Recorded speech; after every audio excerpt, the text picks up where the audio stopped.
Personality यानी कि आपका behaviour, body language, way of talking, facial expression और नॉलेज, इसमें सब कुछ शामिल है और इन सब में बॉडी लैंग्वेज सबसे इम्पोर्टेंट है,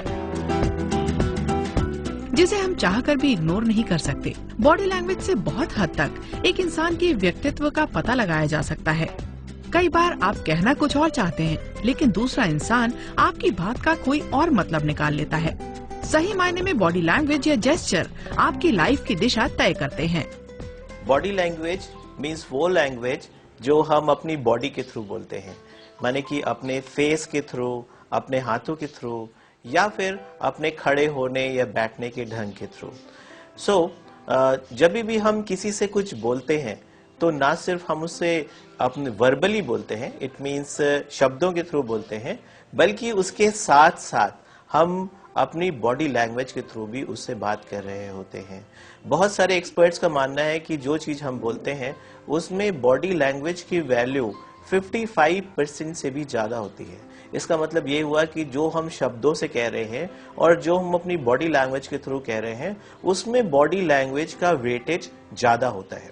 यही वजह है कि अक्सर कोई हमसे कहता है कि भाई मैं ठीक हूं या मेरी आपसे कोई प्रॉब्लम नहीं है, लेकिन फिर भी हमें समझ में आता है कि नहीं, शायद ये ठीक नहीं है या इनको कोई प्रॉब्लम है।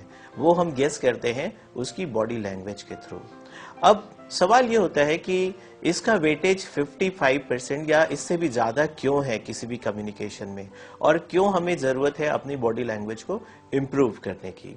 तो जाहिर सी बात है कि शुरुआत में अगर आप देखें तो कोई भी पर्सन जब छोटा होता है तो शुरुआत में सिर्फ अपनी बॉडी लैंग्वेज ही यूज कर रहा होता है। लैंग्वेज वो बाद में सीखता है। एक तो ये मेन रीजन है। दूसरा ये कि बॉडी लैंग्वेज किसी भी रेस, कंट्री या फिर किसी भी रीजन के अक्रॉस यूनिवर्सल होती है। इसका मतलब ये हुआ कि बॉडी लैंग्वेज, और स्पेशली उसमें जो नेचुरल बॉडी लैंग्वेज है, natural body language means smile करना या क्राई करना या किसी के ऊपर गुस्सा होना, इवन ये सारी चीजें जो है हमारे बॉडी लैंग्वेज के थ्रू रिफ्लेक्ट होती है और ये सब नेचुरल होती हैं जनरली।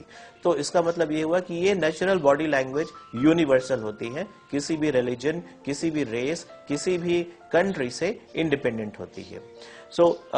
अब इसके अलावा कुछ ऐसी बॉडी लैंग्वेज है जो हर कंट्री में या हर कल्चर में लोग अपनी इजाद करते हैं और उसे वो as a body language accept करते हैं। तो ये इस तरीके की बॉडी लैंग्वेज जरूर थोड़ी सी डिफरेंट हो सकती है। अगर आप किसी से हैंडशेक कर रहे हैं और उसका हाथ बिल्कुल ढीला है तो इसका मतलब ये हुआ कि पर्सन या तो बहुत ज्यादा थका हुआ है या फिर बहुत ही फ्लेक्सिबल है, मींस जो भी आप उससे कराना चाहे वो करा सकते हैं, और या फिर वो बिल्कुल ही बोर हो चुका है और वो बिल्कुल भी आपको इंपॉर्टेंस नहीं दे रहा है। ये भी एक रीजन हो सकता है।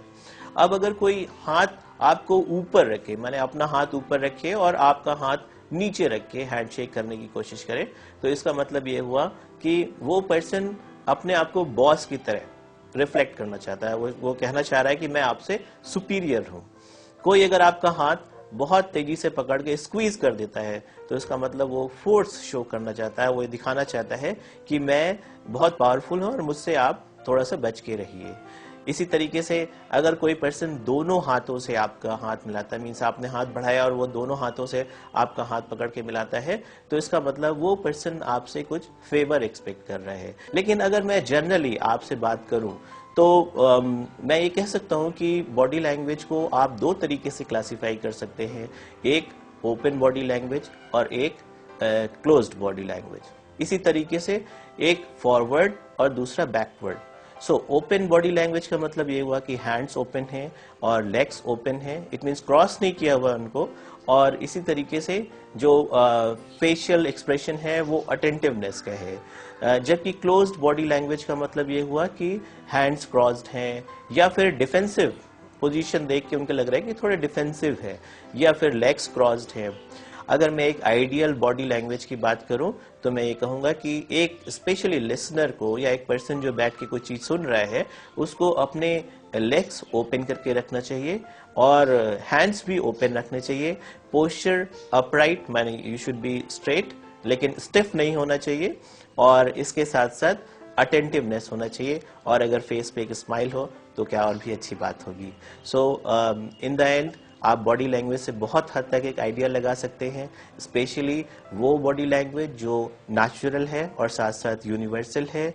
लेकिन साथ में ये भी ध्यान रखिए कि इसको एज ए फॉर्मूला हम 100% कहीं नहीं यूज कर सकते हैं। फॉर एग्जाम्पल, अगर किसी को ठंड लग रही है तो हो सकता है उसने क्रॉस हैंड किए हुए हो, तो इसलिए we should not use it as a 100% basis to identify कि वो पर्सन की स्टेट क्या है, किस तरीके की है। लेकिन फिर भी एक बहुत हद तक आपको ये बॉडी लैंग्वेज के रूल्स आपको बहुत हद तक मदद कर सकते हैं सामने वाले की मानसिक स्थिति को समझने के लिए, और इस हिसाब से अपना जवाब और अपनी कोशिश करने की कि आपको ये कोशिश किस उस समय करना ठीक है या नहीं, ये जानकारी पाने के लिए।